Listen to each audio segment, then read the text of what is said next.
Whatever. Okay, so I want to talk about neurodivergence for a second because in my last video, I actually talked about it in the Kanye West video, and Miss Smarty pointed it out. Love her. She always points out really cool stuff in my videos. But I didn't, and then I saw the Brown Skin Exotical talk about it, and I was like, okay, this seems like probably a good idea to break down a few things. And these are like lessons, I guess, that I have personally learned. And I just think it's probably like useful to share, I guess. Here's the first thing. What is neurodivergence, and like what is it not? I think there's this idea that everybody learns the same, which is like a false concept anyway. The premise is broken. Everybody's super different. So like the biggest problems are that like most people do not have specific solutions to address what they are going through. This is the whole conversation around personalized learning. Like it's about where you start, what you understand, and where you are trying to go. Like if my dad is a physics professor, but I want to be a ballerina, I mean, he can't really help me, right? Like I need to trot a whole different path, even though like I did start with some resources. So there's this idea that all the resources that you have are all the resources that you need to get to where you want to go. Like your path has to be individualized depending on where you want to go. That's a part of where like I saw some girl talk about this yesterday, but it's like all black girls are not qualified to talk about racism just because you're black. Very true. Extremely positively totally true. Agree. At the same time, if you are a black person, you have experienced racism, you can definitely talk about your own individual experience and what happened to you. That is very real. And we have just so much context to pull from that like most other people will like understand where you're coming from and be able to empathize and sympathize with that. So that's also very real. Let's go back to neurodivergence though. The biggest idea is like depending on your personality type, and you can go into the personality charts, like maybe you're an introvert, maybe you're an extrovert, maybe your levels to this. There's like the 4-letter code that's sometimes useful, but it isn't like black and white. Like every situation that you're in, it means you're gonna like, it's about the way that what you expect from other people, the way that you communicate with other people. Maybe like writing is like the method that is most effective for you. Maybe it's talking on the phone, maybe it's sending a card or a note or something. Whatever it is, like your personality type is going to dictate what that is for you, and it's not going to be the same for a person who isn't you. Like that's like the whole point there, which is so frustrating. And so it's like this whole conversation around like neurodivergence is simply like people are legitimately different. But also I think that as like a pretty black girl, like you should like seriously understand that your struggles in life are going to be different from other people, specifically different from other racial groups, because, and I've said this a million times, it's just true to know.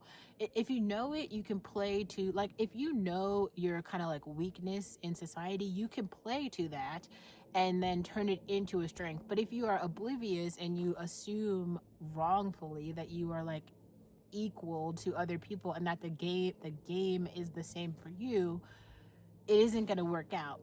The reason why I made that video that was like optimizing chances or something for black girls is because like let's put it like the Hunger Games is like a really good example of this, but like everyone isn't looking for the same thing. Like if you watch the most recent Hunger Games, the one with Lucy Bale or whatever, realize this: she's not the strongest, she's not the fastest, she's not the most clever. She's just like simply able to like out hide everyone else and then sing to her like benefit. That is her strength. So while everyone else, there was that group of people who were like trying to be the strongest and like, you know, they were like the most powerful, and so they like kicked other people and did all this shady shit, and they still lost in the end. They didn't win. Like so like she won by simply being able to out hide everyone. This is like the tactic that I'm trying to get more black women to understand. It's not that you have to be the insecure black girl like Issa Rae, but definitely you are something else. I don't know what it is. You're also not going to be like the pretty white girl like Taylor Swift. Like you're not that. You're something else, and like you don't fit into the same box as them. And all that means though is that you have different objectives, like your treats, your benefits, your how do you your incentives are different. And this is what like I'm trying to get, especially Black women in America, but even in other countries now, to understand like the fact that like you have food and education and an ability to unpack art is actually extremely meaningful. Other people haven't been able to have that, like, for real. Like, just imagine like I can actually have like a real ass conversation with like Betty in Kenya now. Like every time she posts a video, I can really reply to it. Like I feel like I have, not even I feel like I have an actual relationship with her. Or when I was in Tennessee, I think Nagad was in Ontario in Canada. I would say like probably 50% of the content I produced in 2013 was direct responses to what Nagad was going through in Ontario, Canada. So they're not like, some people call them parasocial relationships because they're on the internet and they want to pretend like they're not real. But I would argue this: there are people that are streaming, listening to Destiny streams every single night. There are people who are listening to DDG every single night. This is why it's very strange to hear people try to argue that he's not a real celebrity. Oh, he's not real, he doesn't really matter. Maybe not to you. If you're not a fan, he doesn't matter to you. Like, but that you aren't everyone. Like, he has his core base and those are his people. Find your people. Find your people. And trying to be in community with the wrong people is like actually going to hurt you.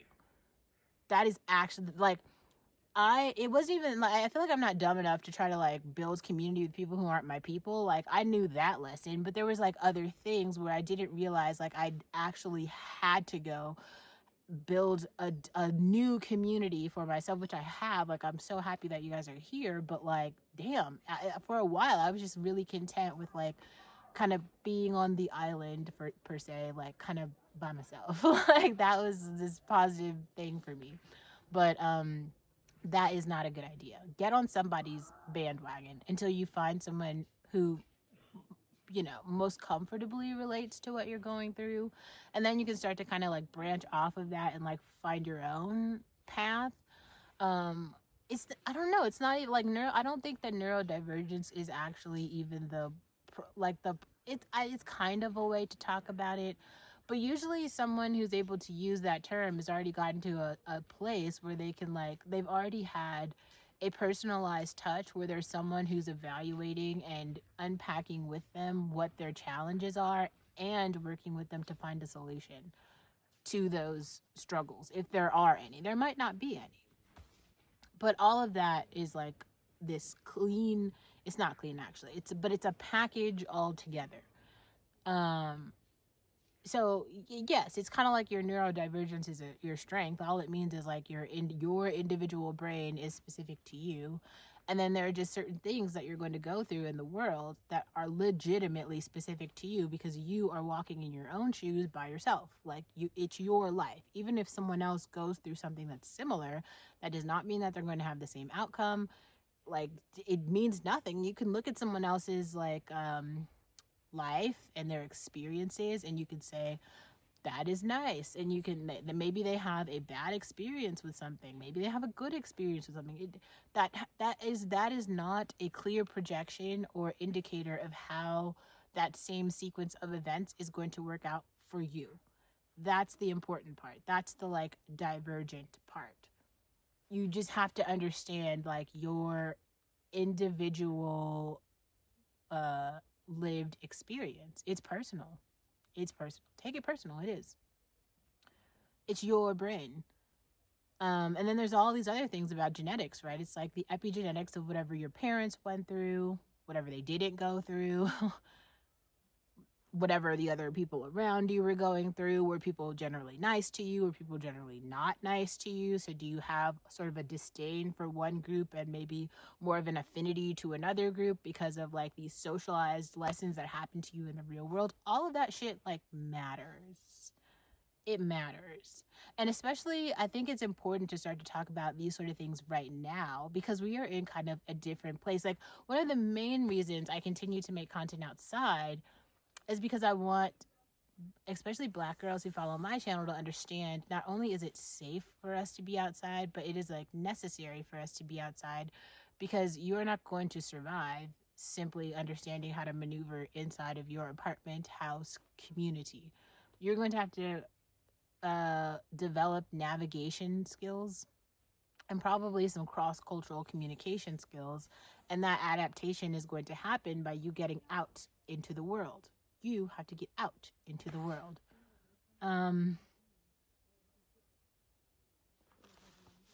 Just like to say one more time, I wore my very special Hogwarts sweater today. My Slytherin wonderful sweatshirt. It's my favorite. Anyway, that's all I have to say for today. So hopefully that, I don't know.